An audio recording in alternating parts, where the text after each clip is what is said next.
Baruch atah Adonai Eloheinu melech haolam she'akol nihya bidvaro. Bem-vindos ao nosso retorno ao Talmud Bavli. Hoje nós retornaremos para a nossa página 6b. O que está em vermelho aí no texto é onde nós paramos e nós daremos prosseguimento daí. Para relembrar, o começo da página, o diálogo anterior, diz o seguinte: Amar Rabi Helbo, Amar Rav Huna. O Rabino Helbo disse que o Rav Huna falou: Kol negne miseudat chatan ve'eino mesamcho over bechamisha kolot, sheneemar kol sason ve'kol simcha, kol chatan ve'kol kala, kol omrim hodu et Hashem tsevaot. Qualquer um que se beneficia com a festa de um noivo, mas não o faz se alegrar, viola as 5 vozes mencionadas no verso a seguir: a voz da alegria, a voz do júbilo, a voz do noivo e a voz da noiva, e a voz daqueles que dizem: dai graças ao Hashem dos exércitos.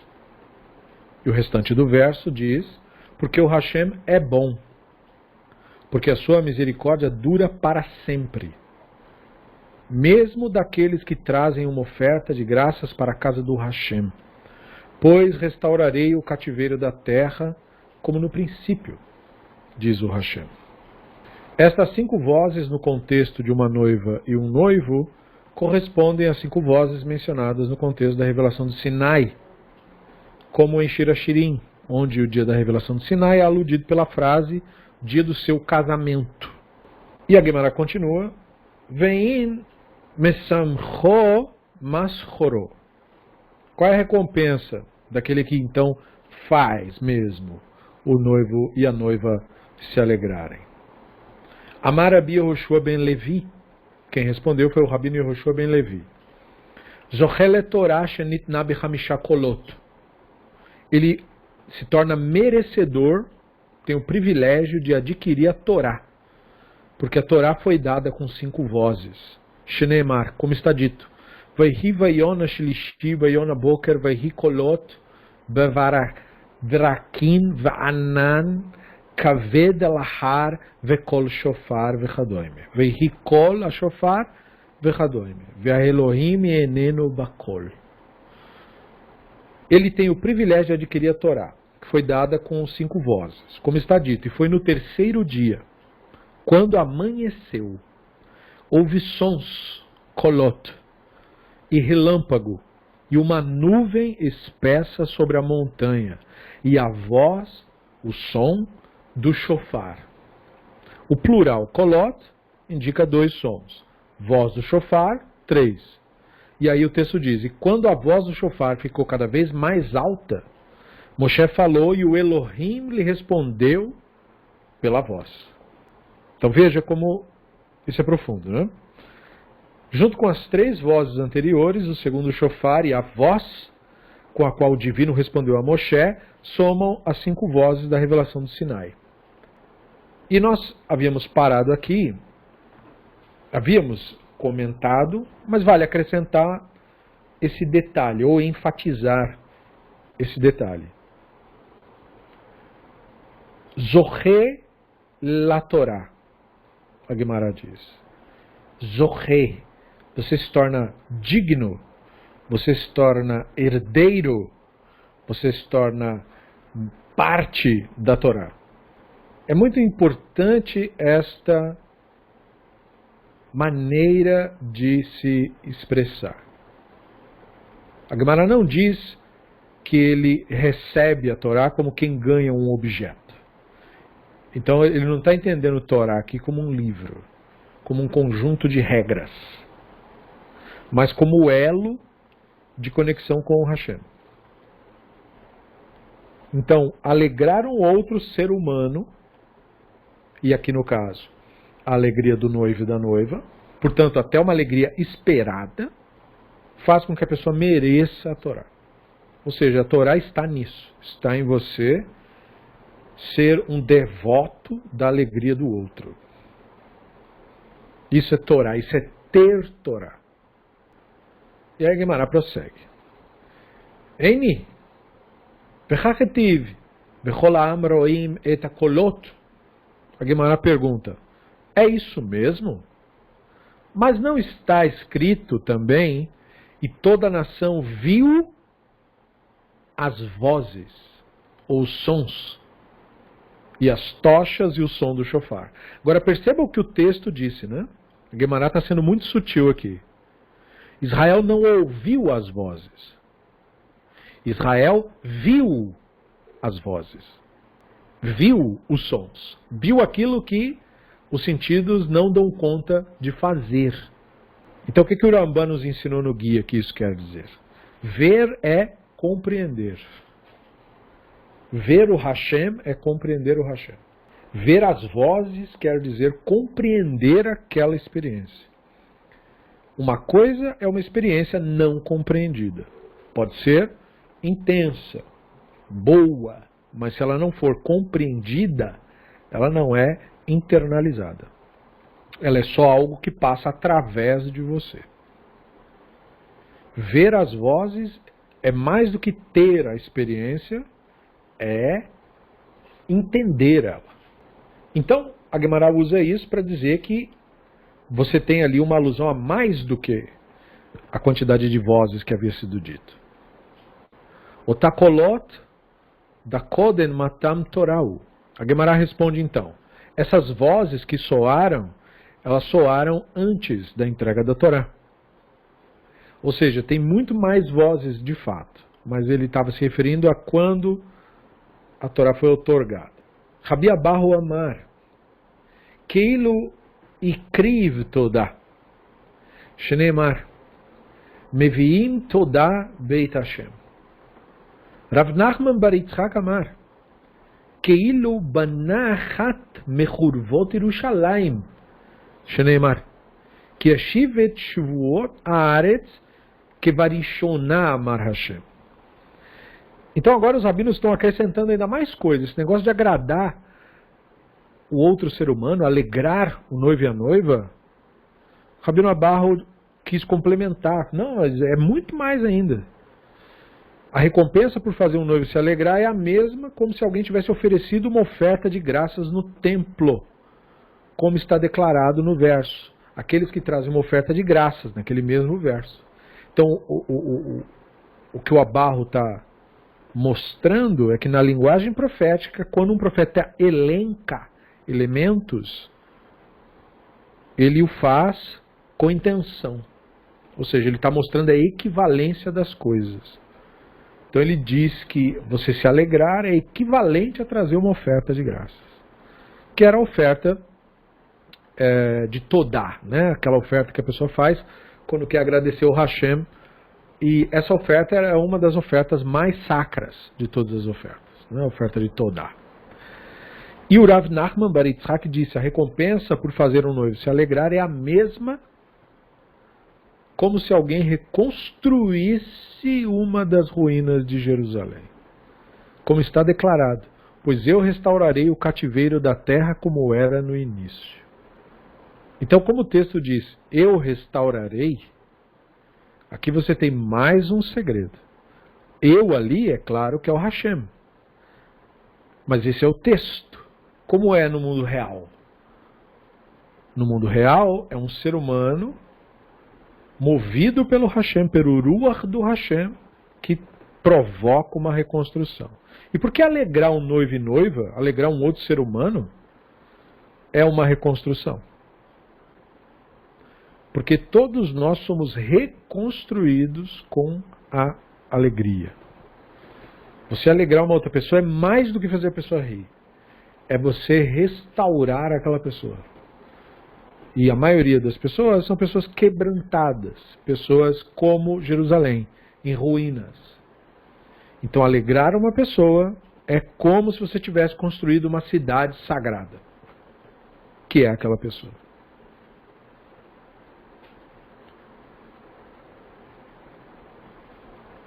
Ve'amar Rabbi Chelbo, Amar Rav Huna, Kol Adam sheyesh bo yirat shamayim, devarav nishmaim, sheneemar, sof davar kol anishma, et Elohim ira. Rabino Chelbo disse que o Rav Huna tinha dito: qualquer pessoa que tiver temor dos céus, suas palavras são atendidas. Como está dito. A conclusão do assunto, tudo tendo sido ouvido, é: teme ao Elohim e guarde seus mandamentos, porque tudo isso pertence ao homem. A Guemará explica: a frase, a conclusão do assunto, tudo tendo sido ouvido,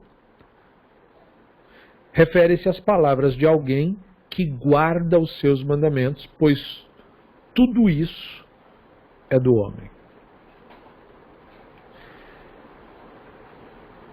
Por que que esse ensino do Chelbo complementa tudo o conceito da Guemará? Porque alegrar uma outra pessoa, sendo isso como receber a Torá, sendo isso como reconstruir Jerusalém, sendo isso como trazer uma oferta de Todá, só existe se for movido pelo irá, pela profunda admiração, o temor. Não é medo, é o temor, a reverência profunda. Essa reverência profunda está ligado nisso. O que faz você alegrar um outro ser humano é você perceber que o divino se manifesta pela consciência. E essa consciência se manifesta naquele ser humano. E um ser humano que está no seu dia de celebração é, portanto, uma ainda mais clara manifestação do divino. Então, quando você tem essa oportunidade de alegrar o outro, então você manifesta o seu temor ao divino, a sua profunda admiração pelo divino. E essa profunda admiração motiva naturalmente a graças, a todá, ao agradecimento e à reconstrução. E isto é a Torá. Portanto, a Torá é recebida, como se a pessoa estivesse recebendo a Torá no Sinai. Como os rabinos dizem, em todo Shavuot, todo ano os rabinos falam a mesma coisa.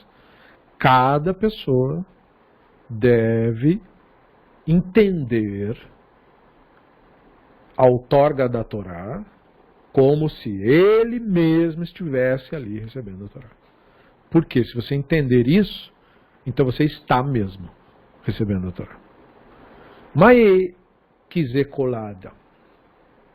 E aí no que diz respeito ao final da frase, no verso, a Guemará pergunta: qual o sentido da frase, porque isto tudo é do homem?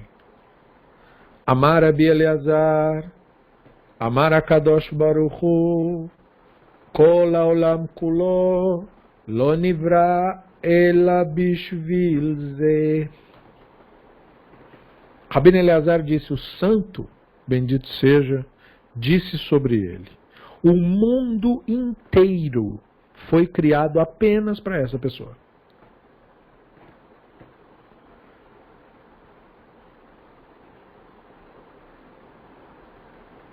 Como assim o mundo inteiro é criado para esta pessoa? Porque esta pessoa é a pessoa verdadeira. A pessoa verdadeira não é o que nós temos na nossa mente, nas nossas lembranças, a nossa historinha, a nossa família, as nossas pessoas conhecidas, as nossas experiências passadas, as nossas profissões, as nossas atividades. Todas essas coisas são pensamentos. São galáxias de pensamentos que formam ali aglomerações no universo. Esses pensamentos são artificiais, como estrelas que surgem, depois elas implodem, e aí surgem outras e depois elas implodem. Pensamentos não são a pessoa de fato. A pessoa de fato é a atenção que observa a realidade. Essa atenção é a pessoa real. E foi para essa pessoa que o mundo todo foi criado. Em outras palavras, o que a Guimarães está dizendo é que todo o universo existe para que tivesse uma testemunha consciente de tudo isso que existe. Toda a realidade está aí para ser testemunhada. E nós somos, portanto, parte desse processo. De todos os animais maravilhosos e lindos que tinha nesse planeta, o divino escolheu o animal mais fraco que tinha, mais frágil que tinha, menos capacitado que tinha. E concedeu para esse animal o que não concedeu a nenhum dos outros animais, no mesmo grau e no mesmo nível. Ele concedeu esta consciência. Para todos os animais, o Hashem deu todos os talentos, incluindo a inteligência, profunda inteligência, avançada inteligência. Mas não é a inteligência que é a nossa principal característica. A nossa principal característica é a consciência. E a consciência não é estar acordado. Consciência não tem nada a ver com estar acordado ou estar dormindo. Consciência tem a ver com o Hashem. Ela só é possível por causa do Hashem. Por isso que o livro diz: Betsurat Adam nasce Adam. O Adam, esse ser real, a pessoa real, isso só é o Adam, ele é semelhante ao Hashem. Nós temos esse elo inviolável com o Hashem. Toda pessoa humana é semelhante ao Hashem. Todo ser humano. A diferença de um ser humano para outro está no grau de consciência daquele ser humano. Isto é, do quanto ele se devota para observar a realidade como ela é, ou como ele segue o Yetzer Hara, seus pensamentos, crenças, opiniões. Então, quando você entende isso, você entende o que essa Guemará está dizendo. O mundo todo foi criado para o ser consciente. Isso quer dizer para essa pessoa. Rabi Abba Bar Kahana Amar Shakul ze keneged kol haolam kulo. Rabi Shimon ben Azai Omer Ve'amri la. Rabi Shimon ben Zuma Omer Kol haolam kulo lo nivra ele litzvot ze. Rabino Abba Bar Kahana disse, o final do verso ensina que isso é equivalente a todo o mundo, isso é, todos os homens. Rabino Shimon ben Azai, e alguns dizem que foi o Rabino Shimon ben Zoma, dizem, ele não só é equivalente ao mundo inteiro, mas o mundo inteiro foi criado para servir de companheiros para ele, de modo que ele tivesse uma sociedade na qual viver e com os quais interagir. Ou seja, que o objetivo de tudo isso que nos cerca é nos fazer companhia. Fazer companhia para a consciência que experimenta o universo.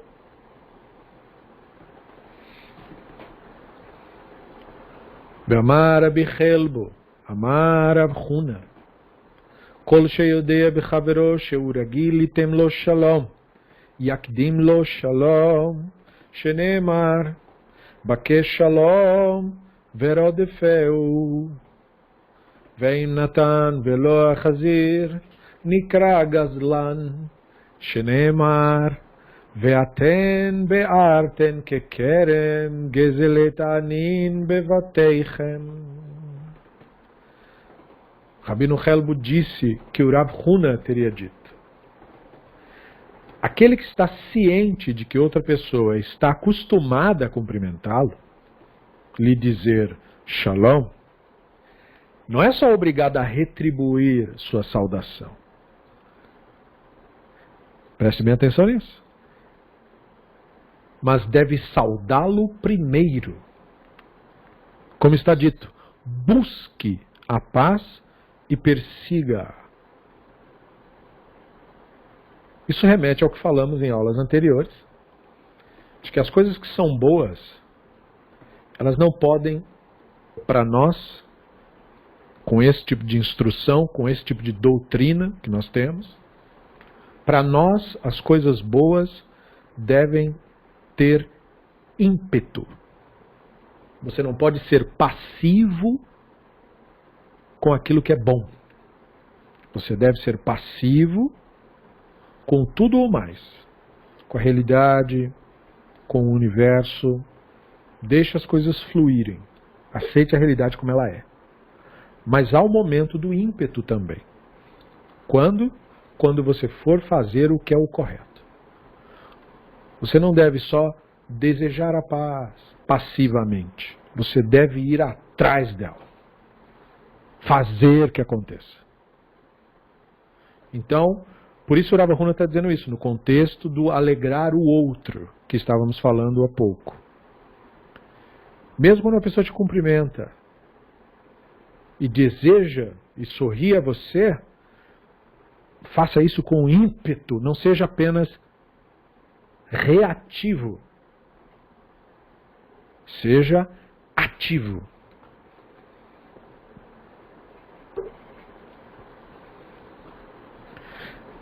E se o outro cumprimentou e a pessoa não respondeu? Porque sempre tem esse, né? Então os rabinos têm que instruir todo mundo. Então agora falando com o pessoal que entende um pouquinho menos. Ele foi cumprimentado, não respondeu nada. O Rav Helbo falou, bom, ele é chamado de Gazlan, ladrão. Como está dito. Foste tu que devoraste a vinha, os despojos dos pobres estão nas vossas casas. É muito interessante as duas coisas. Muito interessante o fato de que o Rabino Helbo ou o Rav Huna darem esse ensino contemplando a pessoa que entende mais e a pessoa que entende menos, como também aproveitando para elucidar um verso do texto do Yeshayahu, mostrando o que é essencialmente o que a Escritura chama de Gazlan, o ladrão. Ladrão é o que destitui e que causa a pobreza.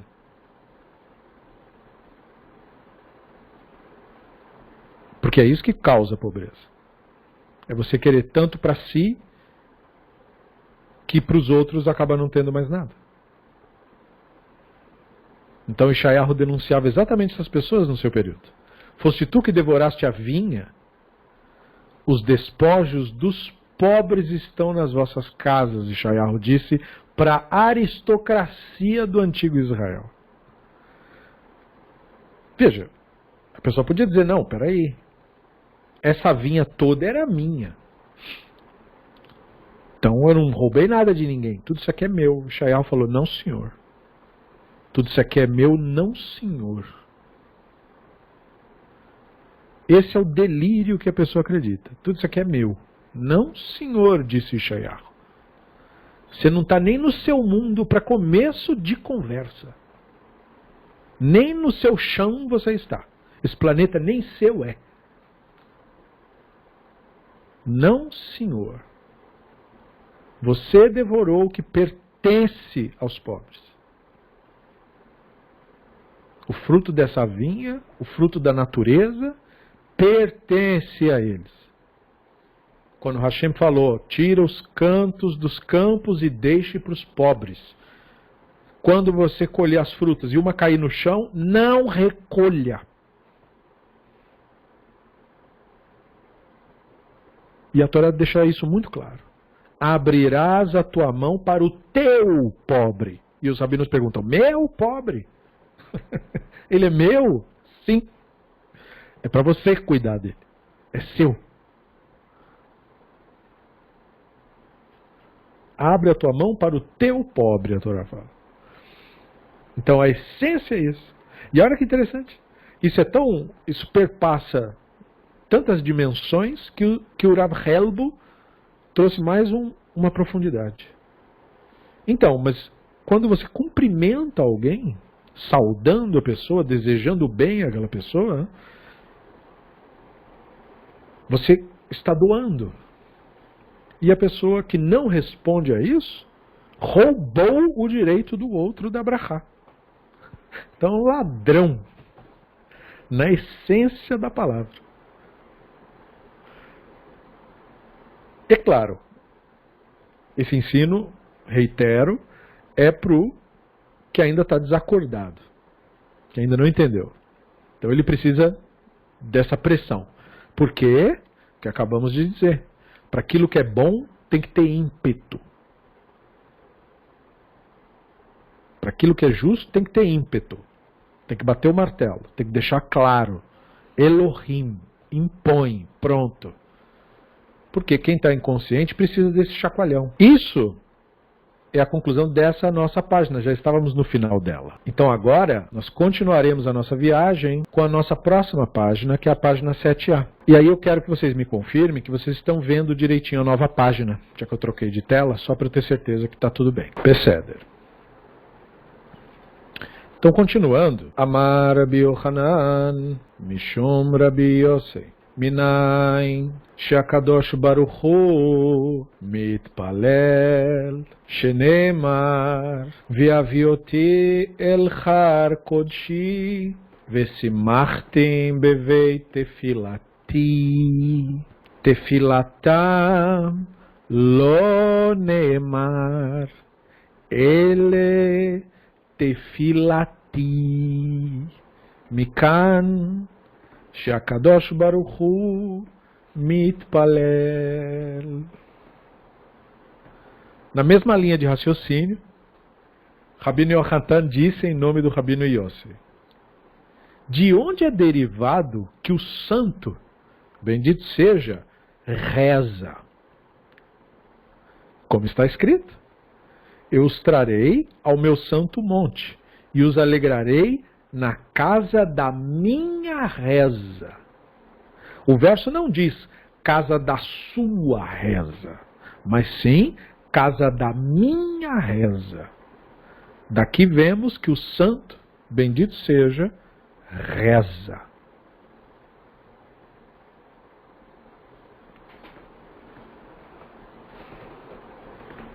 Percebam a profundidade disso que está sendo dito, né? Isso trabalha junto com ensinos anteriores, para quem se lembrar, de que falamos que o Hashem tem um tefilim.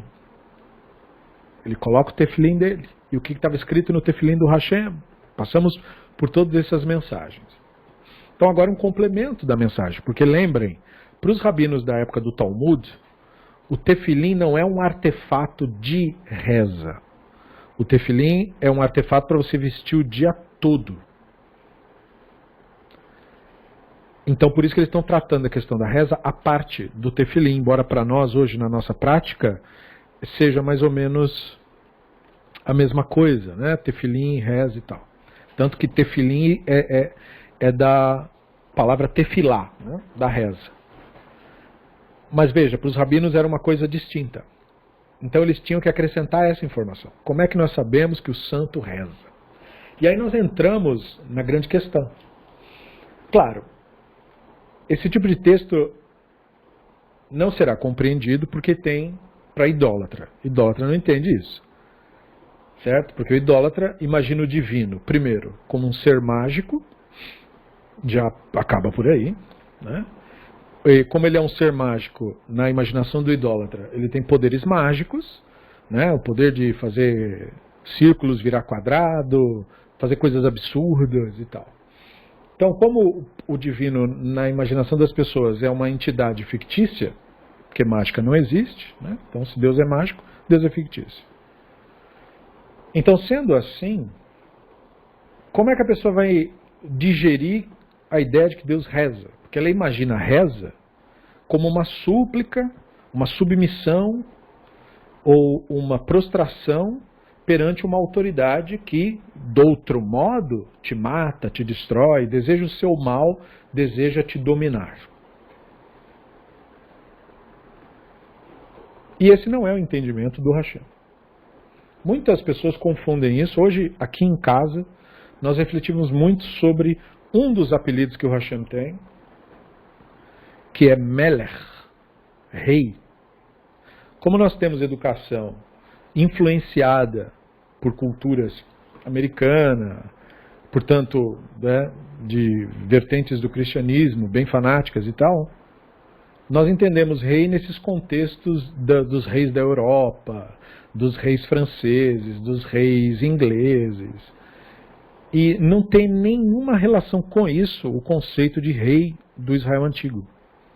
Não é rei no sentido de rei que está no castelinho, rei que tem o sangue azul, rei que fictício. Não. O Hashem é rei por uma característica. Não é porque manda em nada. O Hashem não impõe nada a ninguém. O Hashem age de maneira sempre natural. É que a realidade, ou seja, a totalidade se impõe. Por isso que a gente chama ele de Elohim. Aquilo que se impõe, a força que se impõe e acabou. Mas a característica do Hashem como Melech lembra uma outra percepção do divino. O divino não pede licença para as coisas, como um rei. Esse é o conceito do Hashem ser o rei. Um rei diz, isso aqui é meu, é dele, pronto, porque ele é o rei, ninguém pode fazer nada. Um rei aponta para uma mulher e diz, você vai ser minha mulher. E ela vai ser, porque ele mandou, não tem o que fazer. O rei aponta para uma pessoa e diz, esse cara vai receber pena capital. E ele vai receber pena capital, porque o rei mandou. Então o rei não pede licença. É com essa imagem que o divino é chamado Melech. O divino não pede licença. Isso não se pode dizer que o divino faz. O divino fala com cuidadinho, como muitas vezes falou com Moshe, o divino diz, por favor, mas o divino não pede licença. Ele não bate na porta para entrar, ele entra, ele chuta a porta e entra. E essa característica do Hashem é a característica que faz as pessoas confundirem o Hashem com reis europeus. Agora, quando você entende que o divino não é esse ser mágico, não é a pessoinha, não é o reizinho que está te ameaçando, te matar, nem que vai fazer nada com você, então você tem que reconstruir de novo a sua noção de reza. O que então rezar? Já que rezar não é uma lista de supermercado que eu faço para o Hashem atender. Rezar não é nada disso. Rezar não é pedir nada. Aí você deve prestar atenção e se lembrar, porque já foi dito aqui. Aqui é a palavrinha. Ó. Presta atenção nessa palavra aqui. Mitpalel.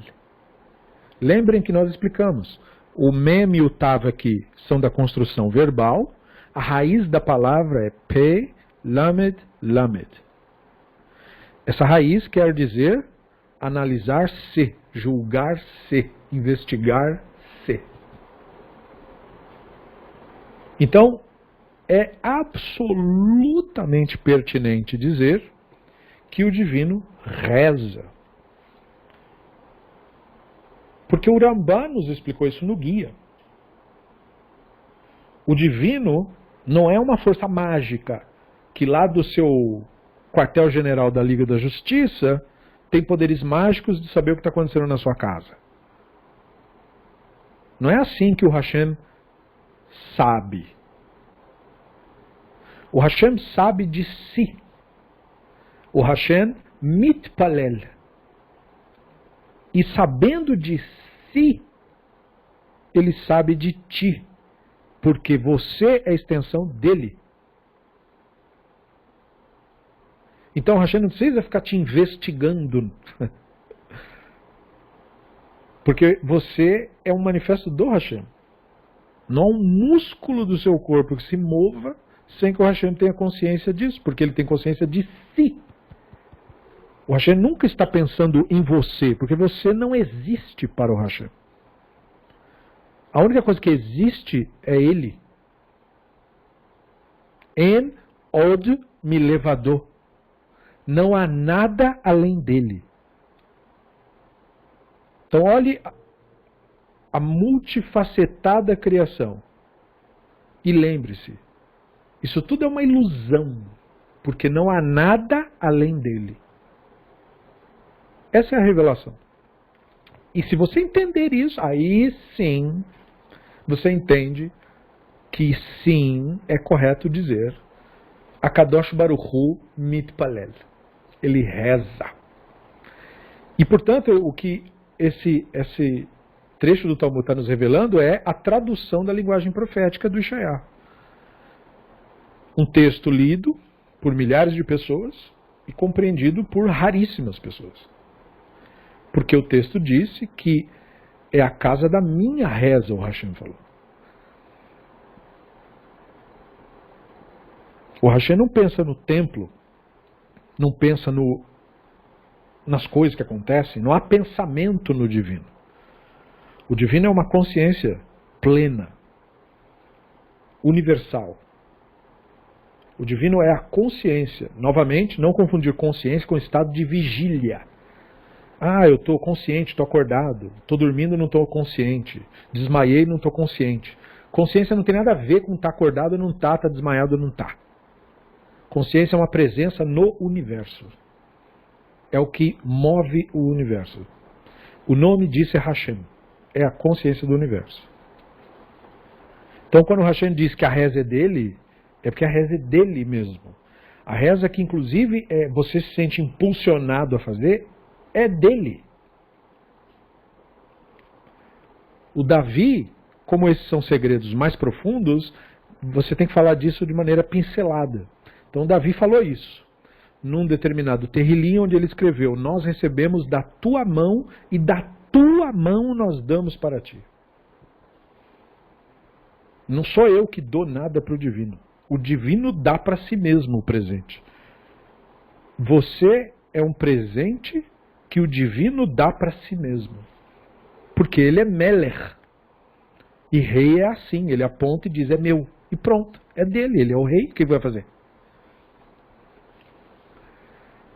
Então perceba quão profundo é entender que o santo bendito seja reza. A Guemará entendeu tão profundamente isso que ela não questiona. Mas o divino reza, como em outros textos nós vimos, né? Mas o divino põe tefilim, a Guemará não pergunta, mas põe mesmo? A Guemará diz assim: e o que está escrito? Mesma coisa aqui. O divino reza, a Guemará pergunta: Mae Matzlei, e o que ele reza? Ah, agora eu gostei, agora eu fiquei curioso. Amarav Zutra Bartuvia, Amarav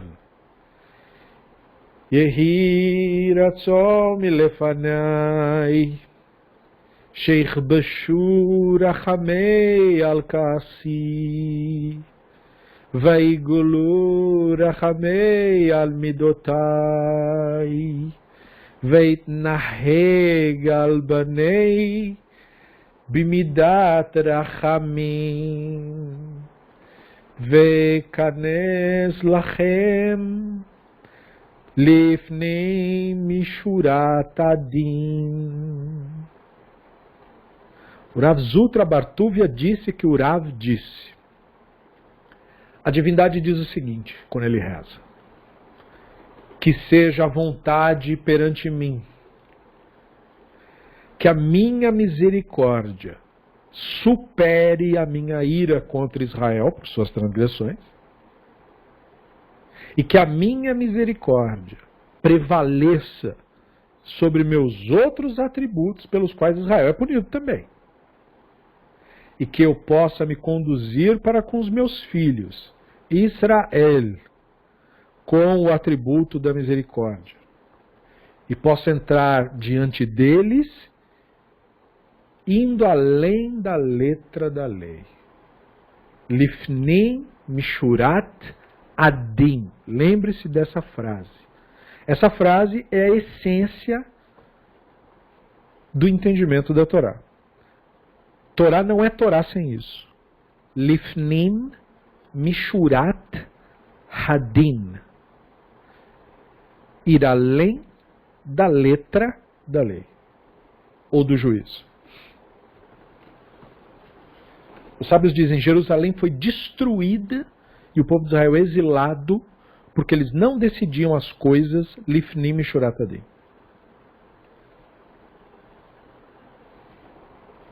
Então perceba, o santo, nesse ensino sobre o que seria essa profunda reflexão do divino, esse mitpalel do divino, o divino é constituído de quê? Constituído do impulso, a vontade, o impulso da misericórdia.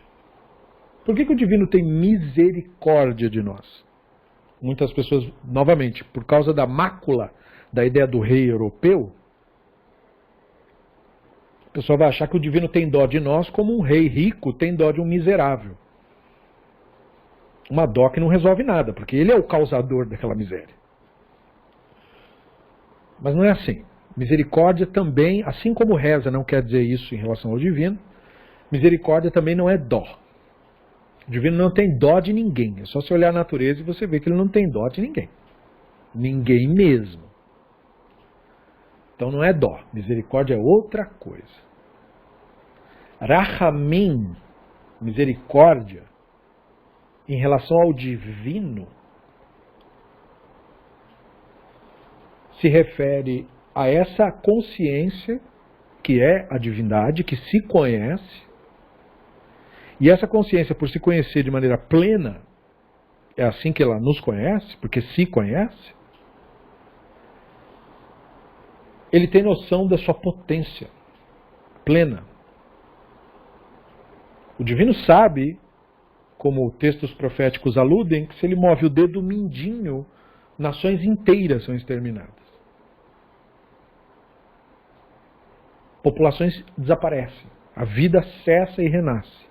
O universo surgiu com isso.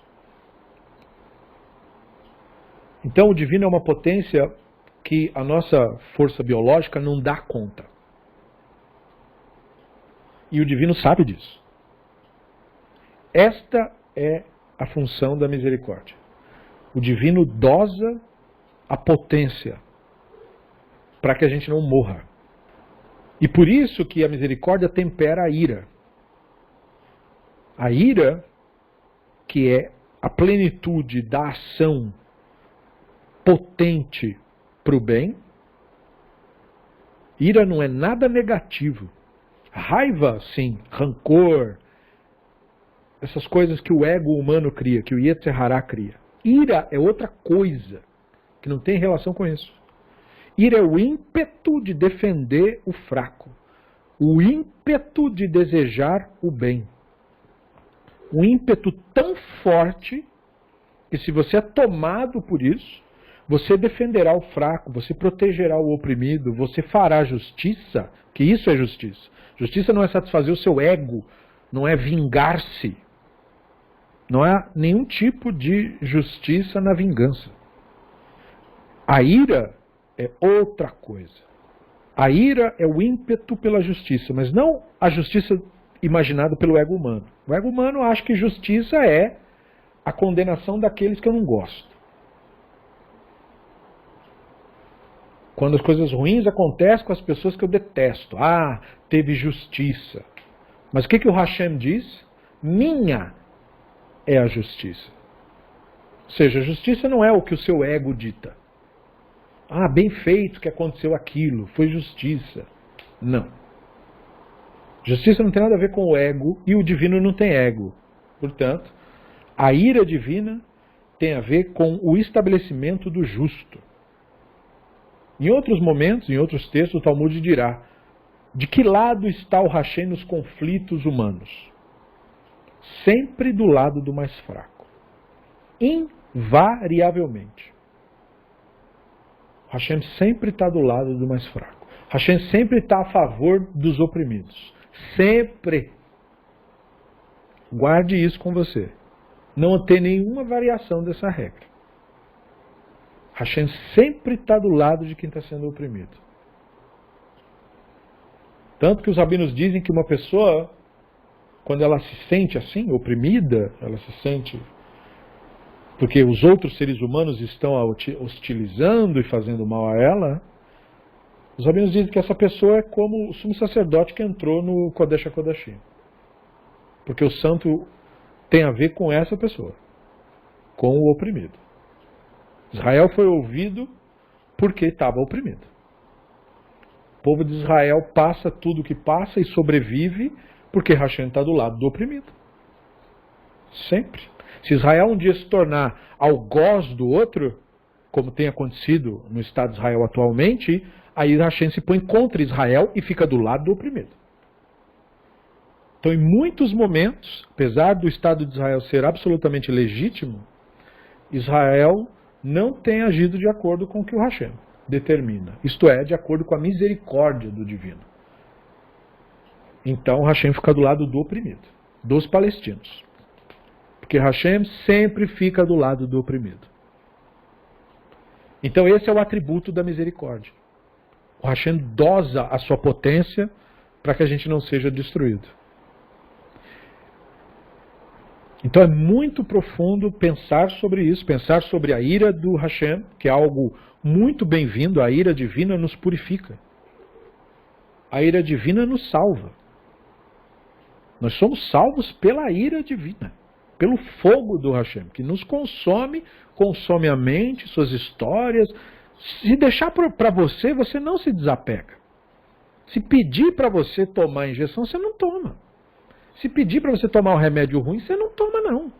Você prefere não tomar, porque é ruim. Então, como eu falei antes, o Hashem é chamado Meler. Por quê? Porque ele não pede licença. Ele abre a sua boca e põe o remédio goela abaixo. Porque ele é seu pai e a sua mãe. Ele não quer saber se você quer ou se você não quer. Você vai sobreviver, porque essa é a função dele. Te fazer sobreviver. Mas eu não quero, e você vai espernear, e você vai chorar, e você não vai entender seu pai e sua mãe, e não tem problema, o Hashem não tem problema com isso. Você vai ficar magoadinho, o Hashem não derrama uma lágrima, porque ele não tem dó de ninguém. O que o Hashem tem é misericórdia. Ele reconhece a potência dele e reconhece a nossa fraqueza. Então ele dosa. Por isso que as lições para nós são em doses homeopáticas, por mais reclamões que nós sejamos, as lições que o Hashem nos dá são em doses pequeniníssimas. A gente é que cria tempestade em copo d'água. Mas se Hashem liberasse mesmo a potência, não sobrava um. Como tantas vezes a Torá diz sobre Israel.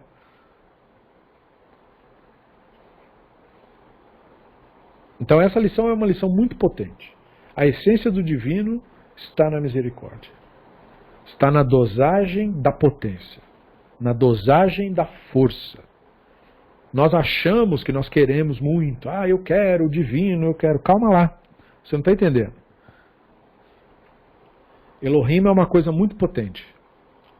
Como o próprio Moshe, no auge da experiência com Hashem, falou para o Hashem, eu quero ter a plenitude. Ou seja, eu quero ver a sua face. A face é a atenção plena, que Moshe já tinha. Ele não sabia, ele achava que tinha ainda um grau. Então, a única coisa que restava para o Moshe era receber toda a potência do divino. Mas o que o Hashem respondeu? Nenhum ser humano, nenhum Adão pode ver a minha face e ao mesmo tempo viver.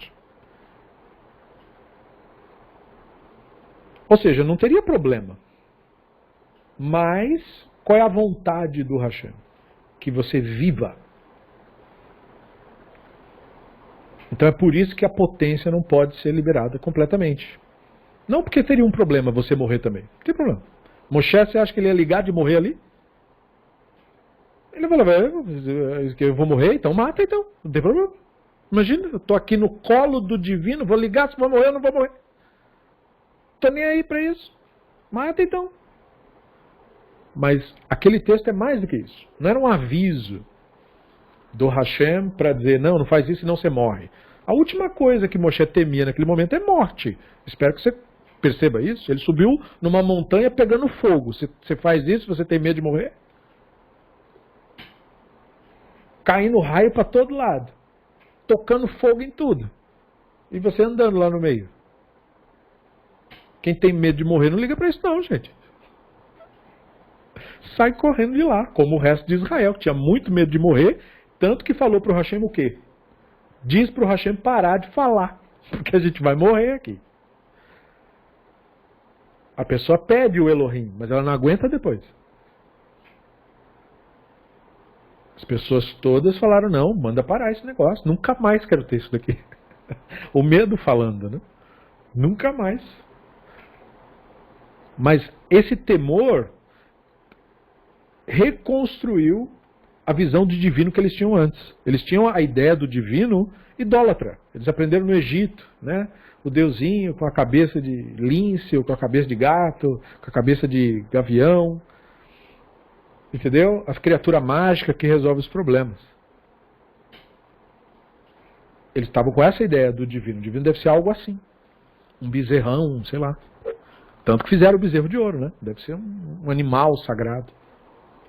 Os animais são sagrados, mas são como nós somos. Não são mais do que nós, nem menos do que nós.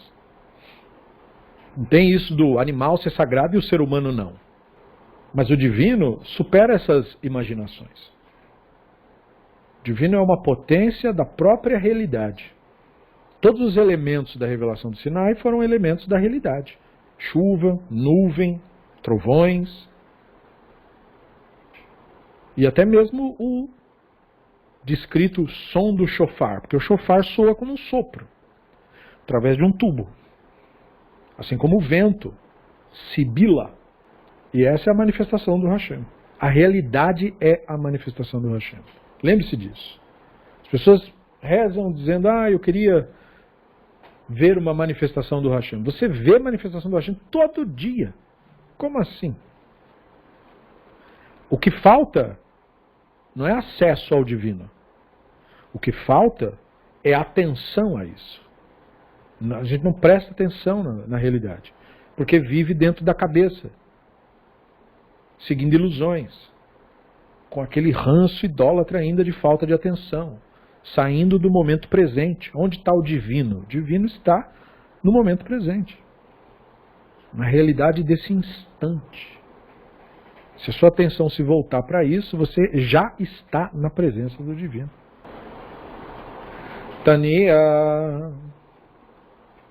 Amar Rabbi Ishmael ben Elisha Pam achat Nichnasti Lehaktir Ketoret Lifnei Velifnim Verayiti Ach Triel Ya Hashem Tzevaut Shehu Yoshev al Kiseram Venisa Ve'amar li Ishmael Beni Barcheni Amarti lo Yehi Ratzon Lefanecha Sheichbeshu Rachamecha al Kaasecha Vaigolo Rachamecha al Midotecha Vetitnaheg In Banecha Bemidat Arachamim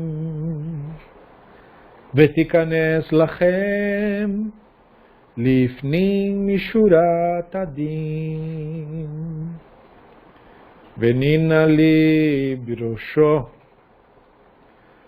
Keshemash Malan Shelote Birkat Idiot Kala Benecha.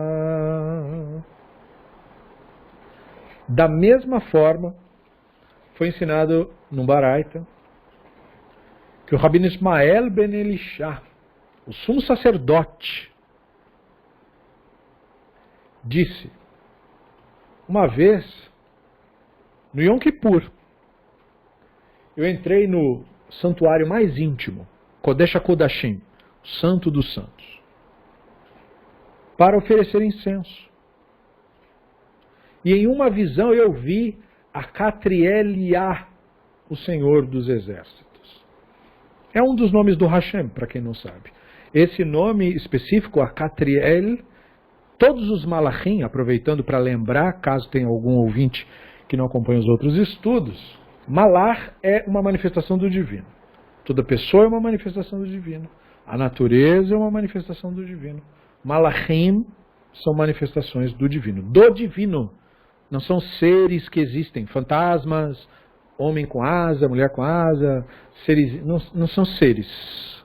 Não são entidades. Não existem nenhum tipo de entidade. Só existe o Hashem.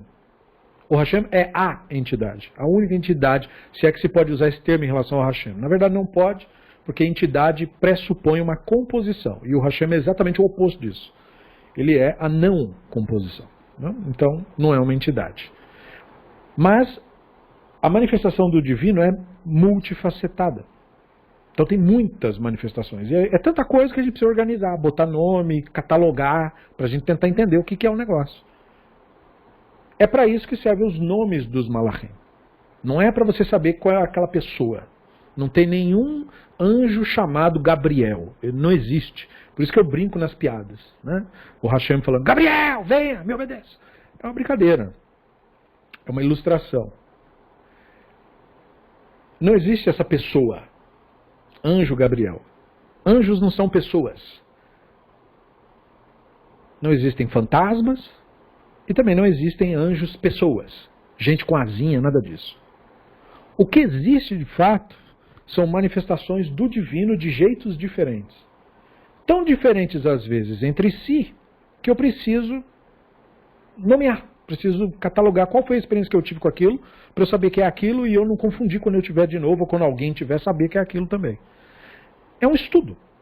Nós vamos catalogando o que vai acontecendo. Então o Daniel teve essa experiência com o Gavriel. Ele viu o Hashem, ele teve experiência com o divino como Gavriel. Hashem não virou uma pessoa chamada Gabriel. Aquilo é o nome da experiência. O Daniel, por exemplo, não era profeta. Então, quando uma pessoa não é profeta, ele pode lidar com a espiritualidade se achando, às vezes, né? Porque o Daniel era um sábio, sem sombra de dúvida. Mas ele não sabia nada de questões de profecia. Ele não tinha tido tete a tete com o Hashem. E a pessoa assusta. Mas a pessoa não acredita que assusta. Porque ela acha, não, mas quando for eu consigo. O que ele experimentou? Na hora que ele teve a manifestação com o Hashem, ele fala, eu caí de cara no chão. Ou seja, ele capotou total. E ele falou, ele se investigou e descobriu, não restou em mim nenhuma força. Drenou, falei, vou morrer aqui agora. Aí o Gabriel falou, não, fica calmo, tá tudo bem. Você achou que fosse o quê? Você achou que ia vir florzinhas na sua cabeça? Está falando do Hashem, querida. Então ele aprendeu com aquilo. Então por isso que ele colocou esse nome naquela experiência. Gavriel, o homem, Gavriel. O que ele viu na sua visão foi um homem, uma pessoa. Mas era estranha a pessoa, porque não tinha rosto e era meio brilhoso o negócio.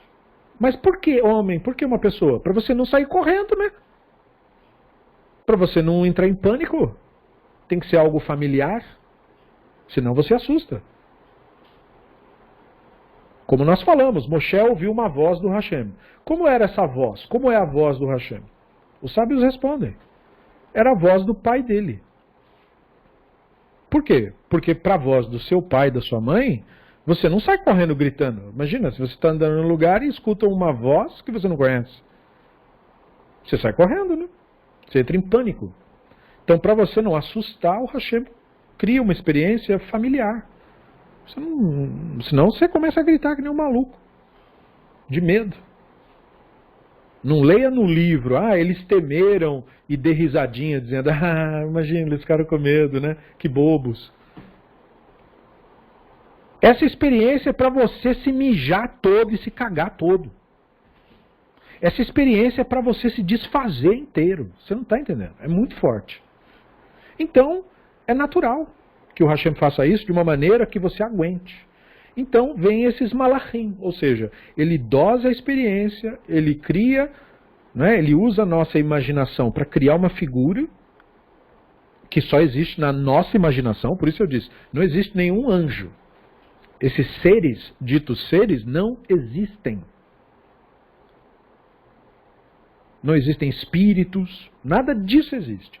Só o Hashem existe. Só que todas as manifestações do Hashem são diferentes. E é por isso que acham que tem várias entidades. Não tem nenhuma entidade, só tem o Hashem mesmo.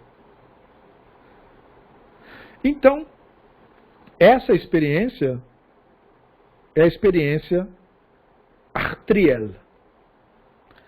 E o Artriel é a autoridade final. Ou seja, é a experiência do decreto. Essa experiência acontece em Yom Kippur. Em Yom Kippur você recebe do Hashem um decreto.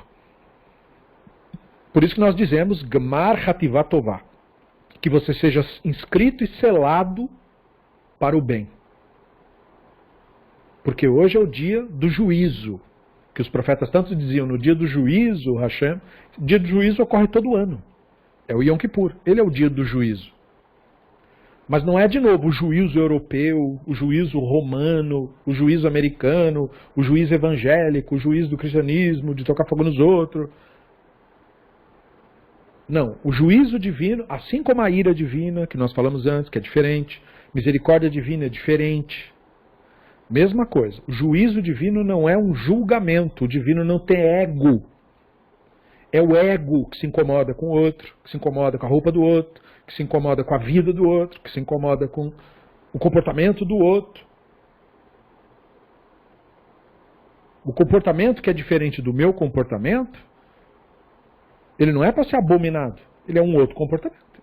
O ser humano que é diferente de mim, não é para ser abominado, ele é uma outra manifestação do Hashem. Outra, diferente da minha manifestação. O juízo do Hashem, portanto, não é um julgamento moralista de seres humanos.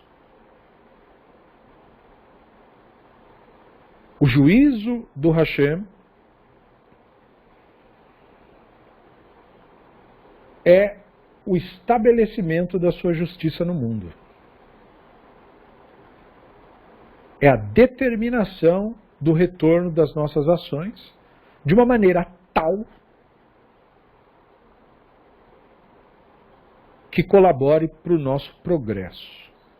E se nós resistimos ao juízo, nós somos destruídos.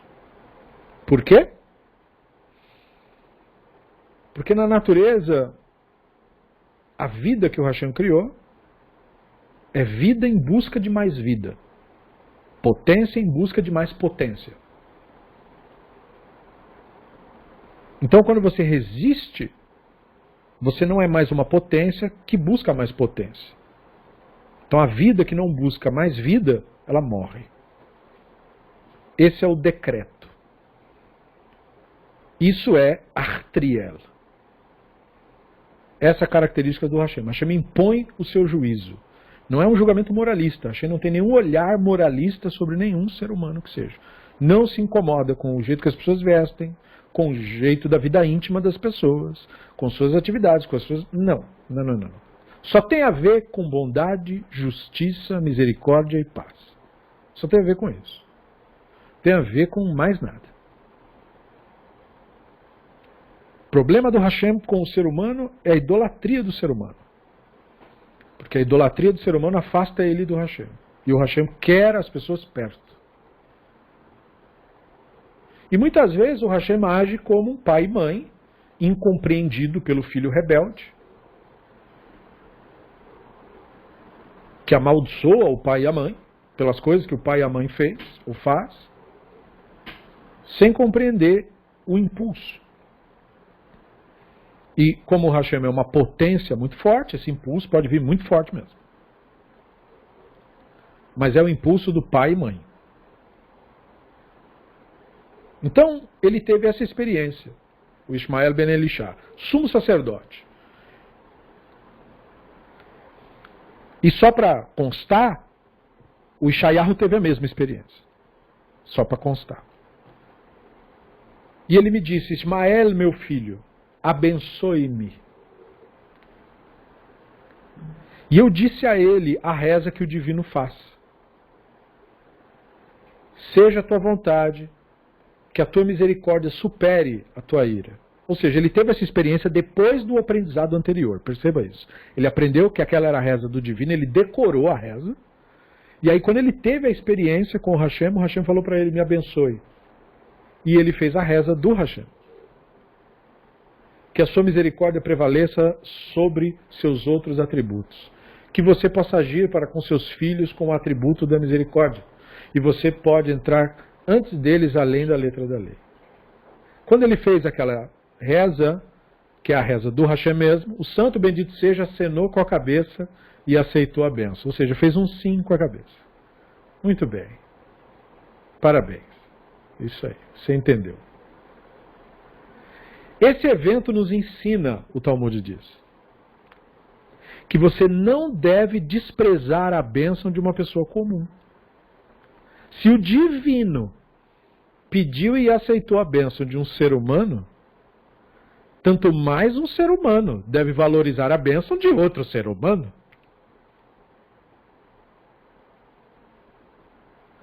Isso tem a ver com tudo que temos falado hoje. Com desejar a alegria do noivo e da noiva, desejar a alegria do outro, abençoar o outro, quão importante isso é, quando cumprimentar, fazer isso com entusiasmo, fazer o bem com entusiasmo. Vim buscar sabedoria, estudar com entusiasmo. Que já falamos, né? Entusiasmo. Estando com Deus dentro, em grego. Né? Entusiasmo. Então, o Rabino Ishmael ben Elisha, dessa experiência ele aprendeu. E aí, nós temos que complementar mais um dos equívocos cometidos, já que estamos falando de vários equívocos, interpretações inadequadas de ira, interpretações inadequadas de misericórdia, interpretações inadequadas de malar, e agora interpretações inadequadas de brachá, bênção. O que o senso comum imagina? Que brachá é palavras mágicas que você diz para encantar alguma coisa. E aí, portanto, se essa fosse a questão, como é que uma pessoa vai abençoar o divino se é do divino que sai toda a benção? Mas não é isso que é abençoar, de acordo com a nossa tradição. Esse entendimento que a pessoa costuma lembrar vem de outras religiões. Não tem que ver com a nossa tradição. Na nossa tradição, abençoar, tevarer, é uma outra forma, é uma outra experiência que não tem a ver com o encantamento ou com o fazer algo, mas reconhecer algo. Uma brachá é mais do que um conjunto de palavras que eu pronuncio no sentido de encantar ou evocar poderes mágicos de alguma coisa. Não. Quando eu faço uma brachá para tomar uma água, para comer, o que eu estou fazendo? Eu estou reconhecendo. Eu estou expressando a minha gratidão. Quando a pessoa tem uma experiência com o Hashem, por isso o Hashem disse, me abençoe. Porque a coisa mais adequada de você fazer quando você está perante o divino é reconhecer a gratidão. Então aquilo foi dado como lição. Hoje é o dia do decreto. O que você deve fazer? Você deve reconhecer. Isso é brachá. Por isso que ele não criou ali um diálogo com o Hashem, dizendo, mas como eu vou te abençoar? É você que tem que me abençoar. Não, não, não. Se você reconhece o Hashem te reconhece. Como os profetas disseram, eu amo os que me amam. Os que me desprezam, eu desprezo. Ou seja, o divino, para quem não se importa, é como totalmente inexistente. Quando uma pessoa diz, eu não acredito em nada disso, não tem problema nenhum. É isso que ela determinou para ela mesma. É assim que ela quer viver. Viva como quiser viver. Não tem problema. De repente ela recebeu um monte de visões absurdas do divino, ela faz bem mesmo em recusar. Tá certo?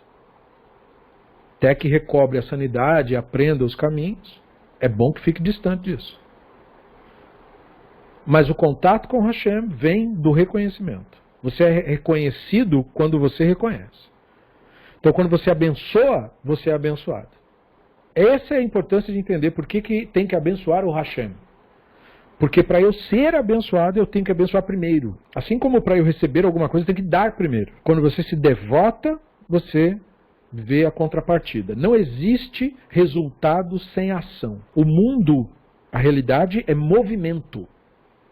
O início do universo foi início do quê? Do espaço-tempo. Como que o espaço e o tempo é percebido? Pelo movimento. Como é que a gente mediu isso? Olhando o movimento das galáxias. Então, como a pessoa é acostumada, doutrinada na idolatria, ele foi ensinado errado, porque ele foi ensinado que o divino tem a ver com a mágica. O divino não tem nenhuma relação com mágica nenhuma. A manifestação da divindade é a realidade. E o nosso problema é que a nossa mente nos impede de ter um contato direto com a realidade. Nós nos identificamos com nossos pensamentos, crenças, opiniões. Nós dizemos que nós somos. Eu sou tal pessoa, eu sou tal pensamento, eu tenho tal opinião. E quanto mais você se enche desses rótulos, mais distante você fica do mundo real. Que não tem nenhuma relação com nada que você pensa. Com nada que você acha. Então é preciso desconstruir de si esse castelo de crenças e opiniões, para que você entenda o divino. O divino não é nada para ser crido. O divino é para ser experimentado. Isso que nós estamos lendo, isso é uma experiência. Não é para você acreditar em nada disso. Não há nada para ser crido aqui. Isso é apenas uma descrição de uma específica experiência. E um compartilhar do ensino, que culminou, veja, de tudo isso, o que o Talmud tira? Quando uma pessoa simples te abençoar, sinta-se abençoado mesmo. Abençoe também. Porque a bênção de uma pessoa simples tem o valor imenso, porque o divino diz que sim. Então o divino está revelando o quê? A reciprocidade. E nós nos perguntamos, porque nós ainda somos petulantes, então nós pedimos isso e aquilo para o divino.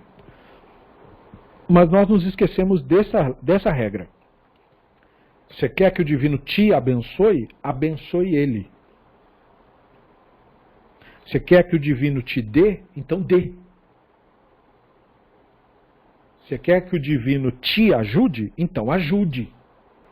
É através desse processo que você cria a sua relação com o divino. Você quer que o divino te cure? Então cure. Como que você se cura? Comendo melhor, cuidando do seu corpo, tomando atitude. Como você abençoa, então você é abençoado. Entenda isso, porque isso é um grande segredo da espiritualidade. Nunca houve nem haverá nenhuma mágica no mundo. Todas as coisas são ações. E o divino é ação por excelência. O divino não é outra coisa senão a realidade. E a realidade tem uma característica que supera todas as outras. A realidade não para. O universo não para. Você pode ir dormir, acordar e sentar, mas o planeta está a 28 mil quilômetros há milhares de anos. Faz 4,6 bilhões de anos que esse planeta está a 28 mil quilômetros pelo universo, sem parar. Por quê? Porque o universo não para. O Hashem não para. O Hashem é movimento. A vida não para. Esse planeta já passou 6 extinções em massa e a vida não para. Por quê? Porque é o Hashem. Ele não para. Isso é o que nós chamamos de Hashem. Essa realidade contínua. Então, reconhecer isso é ser reconhecido. Abençoar é ser abençoado. E, portanto, daí a sua inteligência já te guia. Tudo o que você quiser da vida, você tem que dar primeiro. Quer viver uma vida amorosa? Então ame, genuinamente. Não finja que ame, não se esforce. Se você se esforçar, você está fingindo. Naturalmente. Ame e você vai ser amado. Pelo divino, pelas pessoas. Doe e também você recebe. Dedique-se e também você será objeto de dedicação. Devote-se e você será objeto de devoção também. Abrace e você será abraçado. Cumprimente e você será cumprimentado. Abençoe o Hashem e o Hashem te abençoa.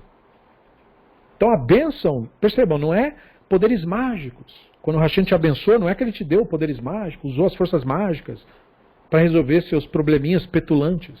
Não. O divino te reconhece.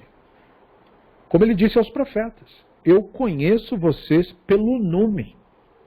Não seu nome de pai e mãe, o seu nome real. Aquilo que você é.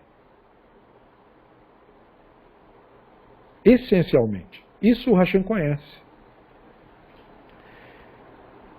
E é a nossa inconsciência que nos tira desse contato. Por isso que nós perdemos essas brachot. Então esse ensino vem para restaurar isso. Tanto para desmistificar, né? Nós aproveitamos para desmistificar o conceito de atributos divinos, como o Rambam nos explica no guia, o divino não tem múltiplos atributos, literalmente. A ira, a misericórdia, não. Todas essas coisas é o Hashem, é que nós experimentamos as coisas separadamente, para nós. Nós não conseguimos experimentar as coisas simultaneamente. A ira divina é a mesma coisa da misericórdia divina. Mas para nós, não é experimentado assim. Nós experimentamos a ira de um jeito e a misericórdia de outro. Mas isso é só a nossa mente limitada. Não há no divino um momento de ira e um momento de misericórdia. É sempre o mesmo momento. O tempo não passa para o divino, porque o divino está além do tempo. Por isso que ele é chamado eterno. Eterno não é uma coisa que dura para sempre. Eterno é uma coisa que nunca começou e, portanto, nunca termina. O divino é assim. O universo tem princípio, o divino não tem princípio. Ele nunca teve um princípio. É por isso que o divino não pode ser um ser, porque um ser, para existir, qualquer ser, ele tem que ser feito de alguma coisa, construído de alguma maneira. Mas o divino não é ser. É por isso que não cabe a pergunta, mas antes do universo era só o divino? Não é antes do universo era só o divino. É só o divino agora. Com isso, nós temos que parar para que nós possamos refletir, marinar essas informações, internalizar isso,